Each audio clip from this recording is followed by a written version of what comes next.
Oke, jadi di sini pertama-tama saya akan menjelaskan mengenai latar belakang dari BRI atau Bank Rakyat Indonesia. Di PPT, teman-teman bisa melihat sendiri untuk sejarah serta visi misi. Jadi Bank Rakyat Indonesia adalah salah satu bank terbesar di Indonesia yang memiliki fokus utama pada pemberdayaan ekonomi rakyat, terutama melalui produk dan layanan perbankan yang dapat diakses oleh masyarakat luas. BRI berperan penting dalam menyediakan layanan keuangan kepada sektor mikro, kecil, dan menengah atau UMKM yang menjadi motor penggerak ekonomi Indonesia. Sebagai bank yang memiliki jaringan luas hingga ke pelosok daerah, BRI terus berupaya untuk meningkatkan inklusi keuangan di Indonesia dengan memberikan akses keuangan yang lebih mudah dan terjangkau.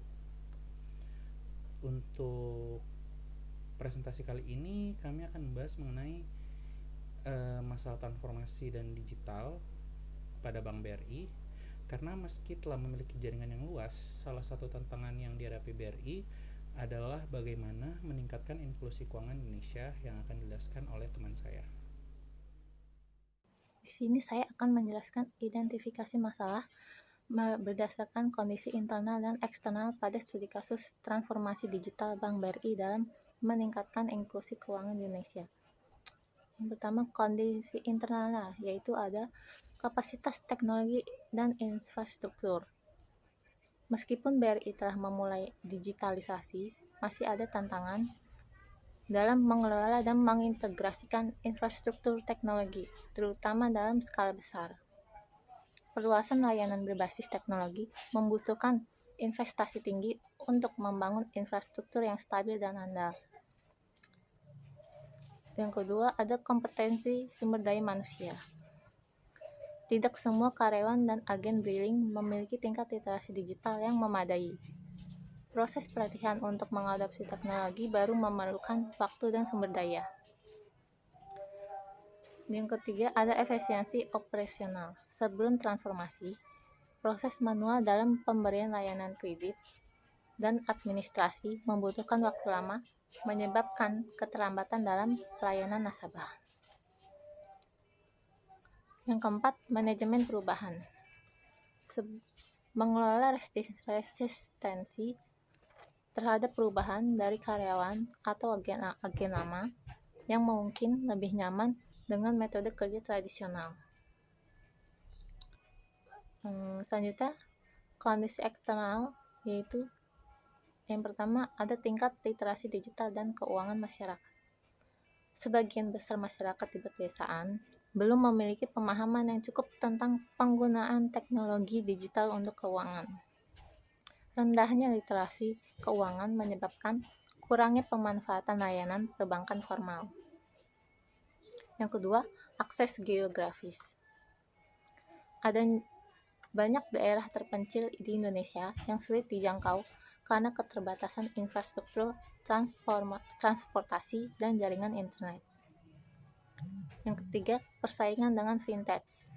Fintech menawarkan layanan keuangan digital yang cepat dan fleksibel, seringkali tanpa memerlukan persyaratan yang rumit, sehingga menjadi kompetitor berkuat bagi BRI.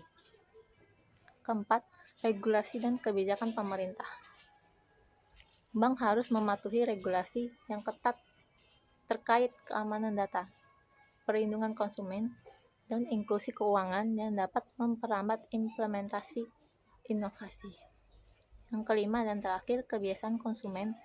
Banyak masyarakat pedesaan lebih milih percaya pada transaksi tunai dibandingkan digital, sehingga adopsi layanan digital berjalan dengan sangat amat.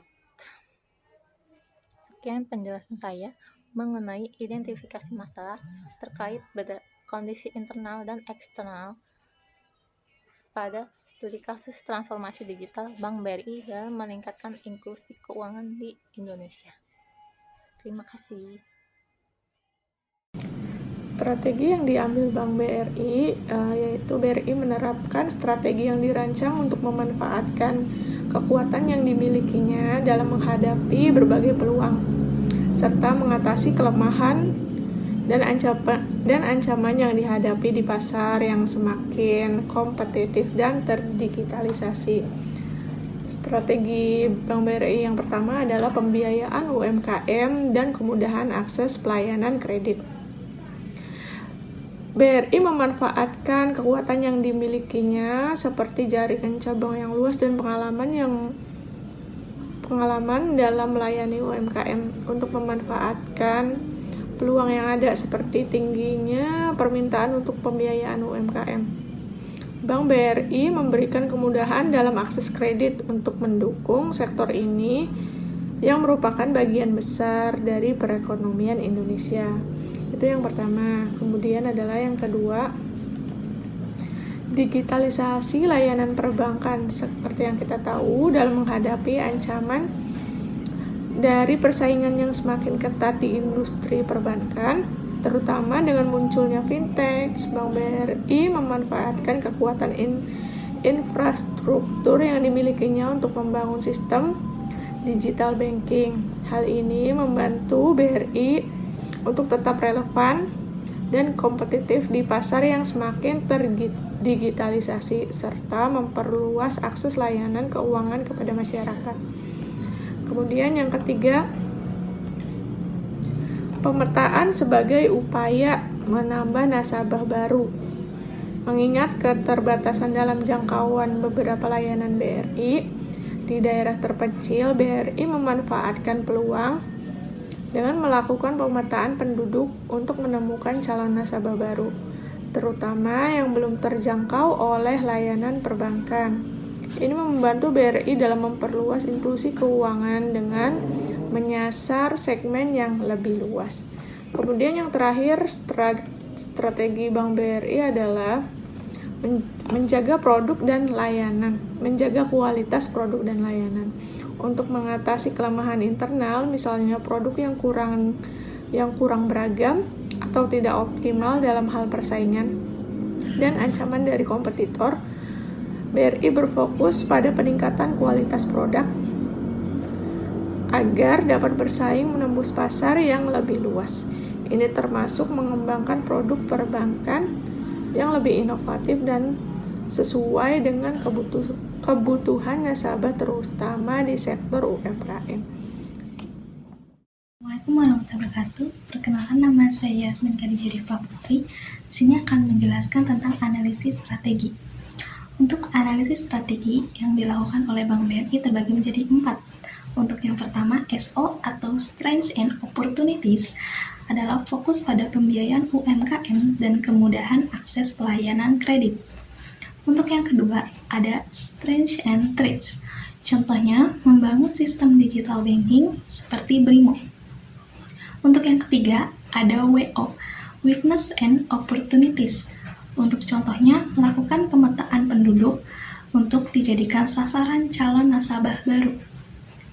Untuk yang keempat, yang terakhir ada WT, Weakness and Threats. Contohnya adalah memaksimalkan kualitas produk sehingga mampu menembus pasar yang sudah tersedia.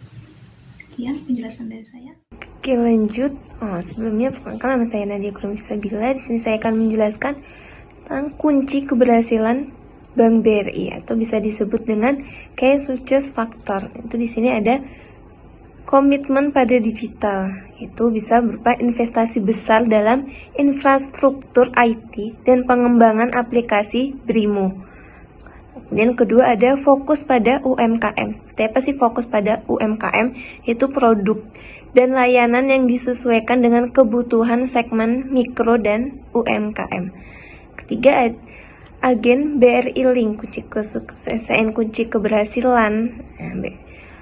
BRI itu yang ketiga ada agen BRI Link. Itu jaringan agen yang menjangkau daerah terpencil, meningkatkan inklusi keuangan. Jadi adanya agen BRI Link itu memudahkan bagi daerah-daerah terpencil, daerah-daerah yang susah. Nah, itu sangat memudahkan, sangat membantu bagi masyarakat yang tinggal di daerah-daerah terpencil. Kemudian keempat ada kemitraan yang kuat. Itu kolaborasi dengan berbagai pihak memperluas jangkauan layanan digital. Yang kelima ada inovasi berkelanjutan, yaitu adaptasi cepat terhadap tren teknologi dan kebutuhan pasar. Itu ini kunci keberhasilan dari Bank BRI. Itu tadi ada komitmen pada digitalisasi, ada fokus pada UMKM, kemudian ada agen BRI Link, kemudian ada kemitraan yang kuat, dan yang terakhir ada inovasi berkelanjutan.